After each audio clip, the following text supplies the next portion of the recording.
Namaste. Today we're going to talk about anger. Why do we get angry and how we can control our anger? Now, what is anger? Anger is an emotion that we feel when we are unhappy, irritated, annoyed, sad, or anxious. Now, why do we get angry? We get angry based on our perception of events. That is, we do not get angry solely because of a particular event, but based on our perception of that event, which is based on our beliefs.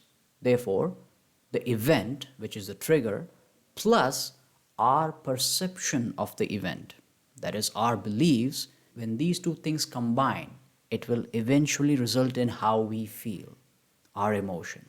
Now, the event that makes us angry could be anything from being disrespected, unfair treatment, feeling violated, threatened, anxiety, feeling hopeless and powerless, childhood trauma, negative experiences from the past, being interrupted, being late, etc., etc. The list goes on and on. Many reasons why we can get angry.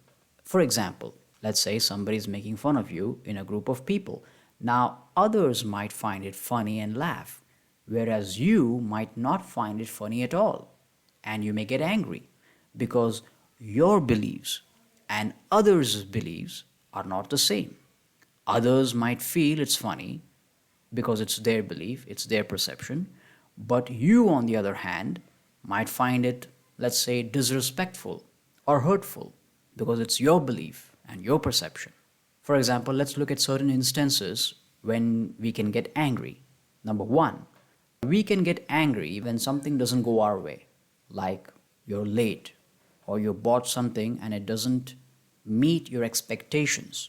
Or let's say you were expecting an outcome from the decisions you had taken and the outcome doesn't happen your way. Then you tend to get angry. Number two, you have high expectations from people around you or yourself and they have not been met. You generally have expectations from people who you have an intimate relationship with.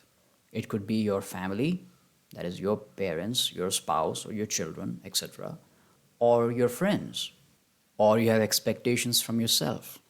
Let's say you had some goals set for yourself that have not been accomplished by you. Then you tend to get angry on yourself. Number three, if something, a past memory, or something that you may feel may happen in the future is bothering you and you're thinking about it, then you tend to get irritated, annoyed, and eventually angry. Or if somebody is dishonest with you, then you get angry. Example, let's say your children or your best friend who's close to you is dishonest with you.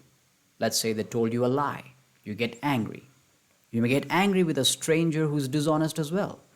Now, if you notice here, the event is dishonesty, and your perception of the event is who was dishonest with you. So the event is dishonesty. Somebody was dishonest. That's the event. Plus your perception of the event, which is who was dishonest with you. If it is somebody close to you, you get more angry. However, if it is somebody who is not as close to you and you're expecting that from that person, then you won't get very angry.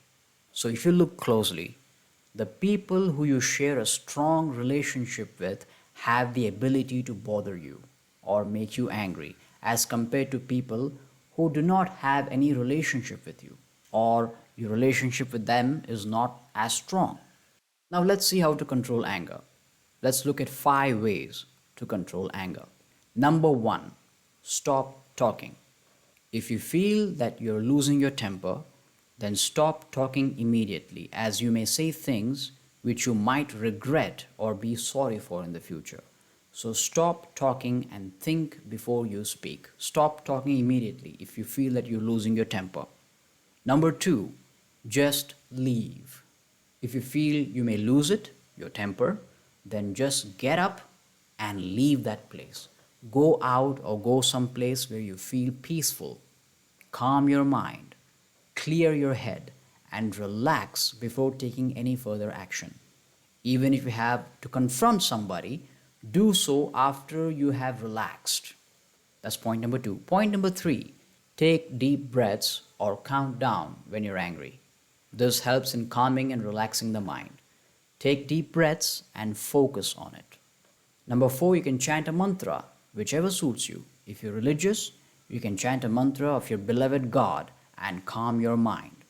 Or you can just make statements to yourself, such as, I'm not going to get angry, or I'm not going to be bothered by this person, or it's not worth my time to get into this quarrel, etc. etc. Keep repeating these sentences to yourself to calm down. Number 5, last but not the least, you can practice meditation, yoga, and breathing exercises every day to calm your mind. Research has shown that people who practice meditation and breathing exercises have control over their emotions, and anger is one of the emotions. Now, I have made a separate video on breathing exercises or pranayama. You can check that out by clicking the link in the upper right corner of your screen that you see. Now, pranayama helps in controlling your blood pressure, relaxing your mind, your nerves, and makes you think straight. The more you meditate, the more mindful you are. And the more mindful you are, the more easy it is for you to control anger.